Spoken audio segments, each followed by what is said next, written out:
Keeping venomous reptiles is an unforgiving hobby, requiring proper training and lots of experience. One simple mistake can be the difference between life and death. Remember, the most venomous snake in the world is the one that just bit you. There are no venomous snakes with training wheels. Just because you see viperkeeper handle snakes a certain way does not mean you should try it too. Well, as usual, the male white-tailed lancehead did not have a good shedding. I don't know what it is about this species. They seem to hate water. And if you don't keep them really wet, they don't shed very well. Due to a delay in getting the spray nozzles for my misting system, he has a stuck shed. So he will need to go into his bucket, and since he's been in there for quite a while with the female, if he hasn't bred with her, it's too late for this year, so he will go back into his seclusion downstairs after he has a soak. Okay, in here is one of the youngest death adders that I have. They're a couple years old now because actually their mother and their father are no longer with us. So these are like F2 generations, no, F3 generation death adders. And she puts on this lovely caudal luring display, not subtle in any sense of the word. And so for such a nice display, we reward her with a treat. Oh, happy death adder! What? You stop. Come on, keep going. There you go. Happy death adder. Is that tasty, huh? Are you a happy girl now? See, the thing is I can't find Irian-Jhawan, Papua New Guinea smooth death adders anymore. So I can't find an unrelated male for her. I have her granddad downstairs, but that's not appropriate. I don't even breed unless I have no other option, but you know, I'm holding out in hopes that I can find an appropriate male for her. Well, since I have the camera out, I'll show you something funny. Well, of course she won't do it since I'm going to probably do it. This is Pogo's daughter, and she goes into immediately launch mode as soon as the cage is opened, looking for food. Hello. She's not going vertical. She went to the back of the cage where the heat source is actually. So that's much better that she's pointing in the other direction. Normally she just goes and sits straight up looking for food to come in. Fortunately today she went to the back of the cage. Hello. Yeah, okay. Don't be butthurt. This is Pogo's daughter, and Pogo's daughter is like a missile launch complex ready for operation.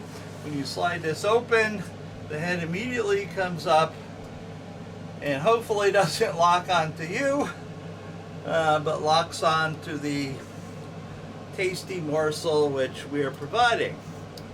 Now, looking at her size, I think it's very close to the time where she gets a real cage. So we'll just let her eat her tasty morsel and move on. Well, there's little Reaper working down his first fuzzy, looking like he would definitely... Oh, we killed it. You killed it, dude. You got it. There you go. There you go. I don't know if he's definitely getting used to me and recognizing me as the bringer of good things to eat. But, you know, he He's still a taipan and a force to be reckoned with. So we'll see if we can do taipan cam without disturbing him too much. And it's as close as I'm gonna get. He's a little bit tricky. Again, this is a Papuan taipan. He was born in July. We hatched 10 of the little blighters out. I have 2 left.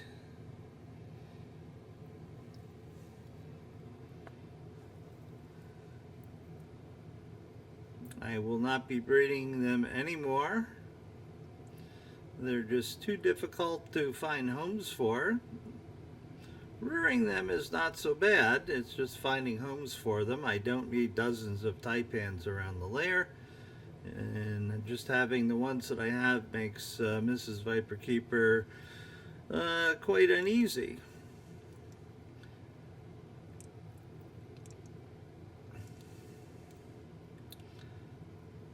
Was that tasty, huh?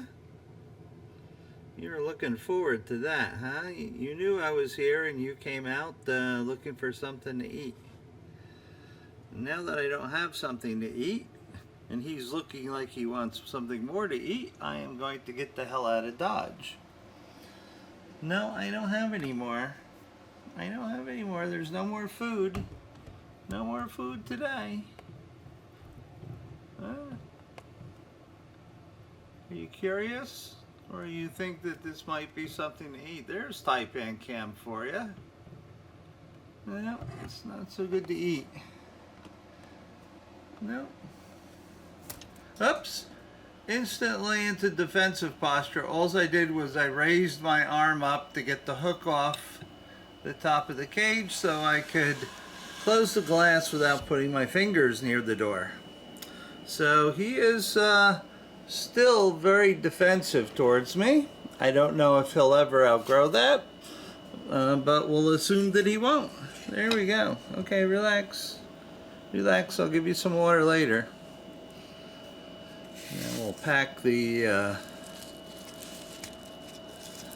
window so we possibly eliminate, I won't say completely, a mode of escape, but taipans, like other little snakes, are escape artists, and we try to prevent them from doing so. We would not want this guy loose in the house. This is a bite first snake. If you ran into it, it wouldn't run, it would defend itself just like you saw a few moments ago. Alright, so he's got 2 fuzzies in his belly. He probably wants more, but that's all he's going to get. I shut the camera off too soon. I just went to open the door and pass out of the room, and he just was like bouncing off the walls, huh?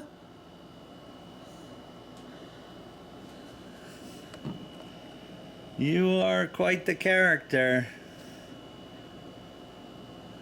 Huh?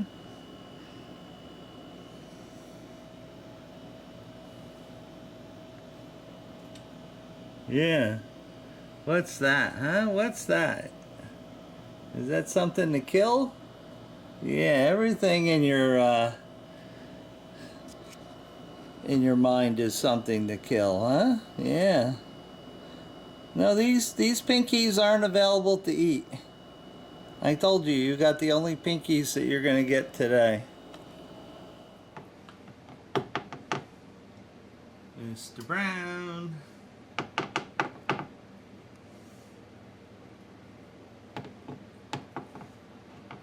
Hey dude, come on over. Mulga snakes have this peculiar motion, and it can be quite startling and quite fast. Oh. Huh? Oh, yeah. These guys produce the king king mulgas, or the guys from mainland Australia produce an incredible amount of venom that's highly myotoxic and actually rank up there with king cobras and gaboon vipers for yields of venom. This is a smaller cousin from Papua New Guinea, which I really don't think factors into a large number of bites in Papua New Guinea. Most of those bites are by taipans and deathies. Still a very formidable bad bite to take.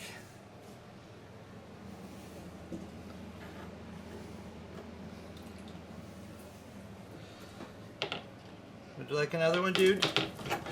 Yeah, I'll say. Lightning fast snake. Incredibly fast snake. Hi there, did you wake up on the wrong side of the cage? Huh? This is the young gal. I don't know if I have anything.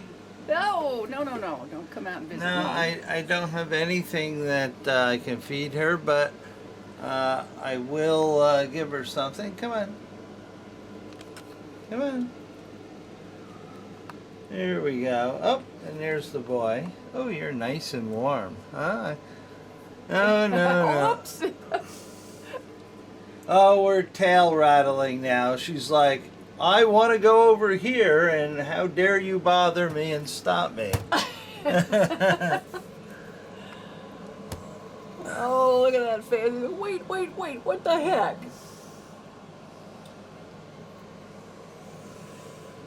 And the boy is very wisely staying out of the way. Don't want to be around an angry female, huh?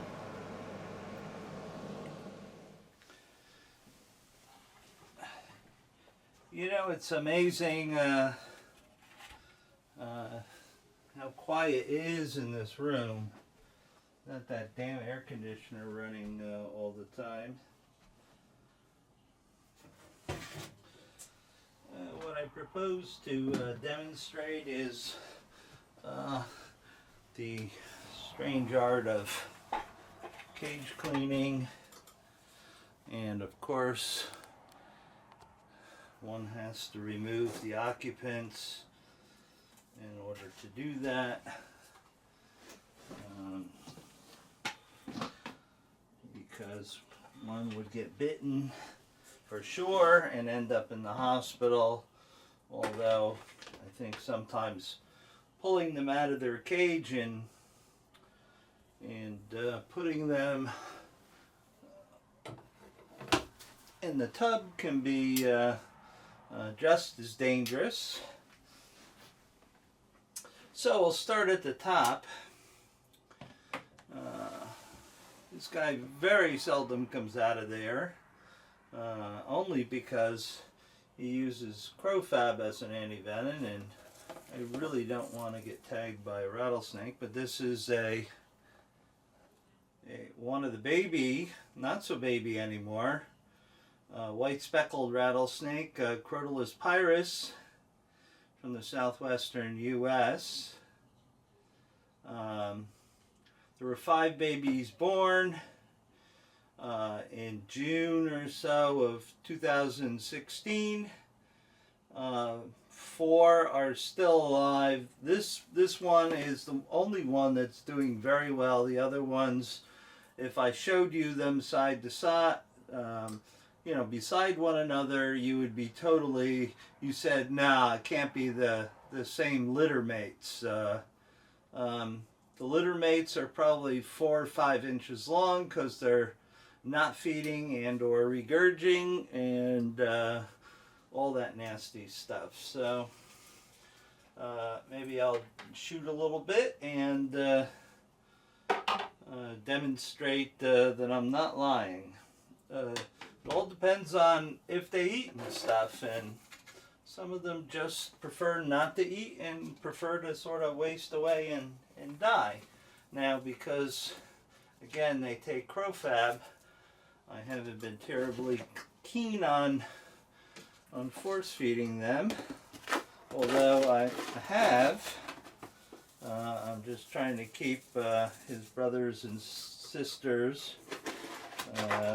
Maybe they'll eventually catch on, but it's a problem. Now, it's nice, the walnut substrate. You can sift just like this and get all the fecal material and most of the urate out. The snake, of course, doesn't like you cleaning their cage. And there, it's as good as new. And we can put this back in there. Not that I think he ever uses it. Take this little bit of shedding off. I put this in when they're smaller for hiding purposes, but this is nice and rough for shedding. So that's why that is in there. Go on. Go on. I know. I'm not going to hurt you. There we go. Oh, he's such a nice guy or girl. I think it's a girl. Go on. Go on, you're home. You need a bigger cage. You need a bigger cage. Not even rattling. Oh well. I guess I gotta rough my animals up to get them rattling and tease them and stuff, just like some other people do. Okay. This is Mama Sochirukii. She had the babies in June that most of them are well started and stuff. So she's never, these guys, this is a big Equus. This would lay you low pretty damn fast. Now you stay in there while I clean your cage. Equus Sochirukii comes from Eastern Africa all the way through to Pakistan, India, the likes. It's sort of an Asian based saw scale. Actually, the Indian anti-venom works the best on it, but the Samir anti-venom from South Africa does a nice job also. And she doesn't have any furniture. I'm sorry, I deprive her. So, hello, where are you, girlie? Now, I've decided not to breed. There we go. There's your classic saw scaling. Oh, big pupils too, which means she's not very happy with me. There you go. There, you're home. No big deal, huh? I just took all your poop out. I decided that I would separate males and females because these guys breed like crazy, and the babies are really sort of seriously time consuming to get them feeding. Now this is the father. Hello, how you doing? Huh? Can you guys see that? Yeah, you guys can see that. I'm sorry, Mrs. Viperkeeper is not really feeling well this week, and I'm shooting some video by myself. Hi, bud. How you doing? How you doing? No, I'm not going to put you in with a girl again. I made that was a mistake twice with you. So here's the male, quite a bit smaller, still just as deadly. Not something that you want to get envenomed by. A very, very strong hemorrhagic venom. Also with some local effects, but you believe me, the people would be happy to settle with the local effects if they could just survive the systemic effects. It basically causes a consumptive coagulopathy where all your clotting components are broken down by the venom, Therefore, you have no ability to clot at all. And you bleed into places that you shouldn't bleed, like your gut, your brain, for instance, your lungs, digestive tract. Really a bad deal. Hi, bud. Hi, bud. Come on. You're not going to saw scale like the missus, huh? Come on. There you go. There you go. Saw scales normally aren't noted for their ease of hooking and stuff, but these guys are sort of okay. Now here is another big girl. Hi there.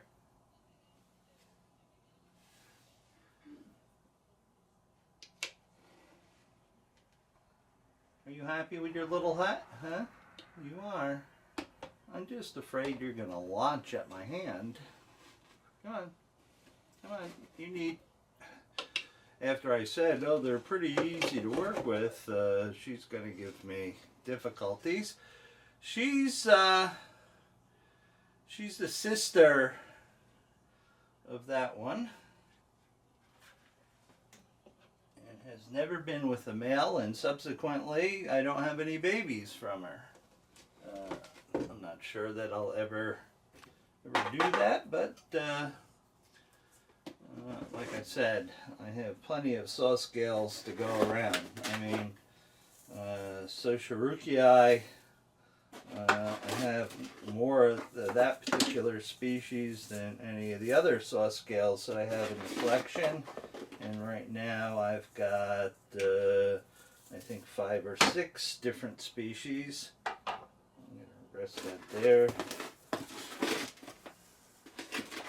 I have Leucogaster, Pyramidum, coloratus, Soschirukii. Did I say Leucorus? If not, Leucorus. I have Ocellatus. So I have a lot of the, I think there's only 6 or 7 recognized species of Echis, and I have them mostly covered. Hi, big girl. Come on. Come on. Oh, hi. How you doing? How you doing? I've known her for a very long time, a few years now. Huh? There you go.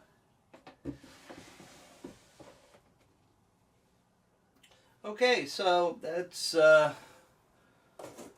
sifting the sands in the Echis land.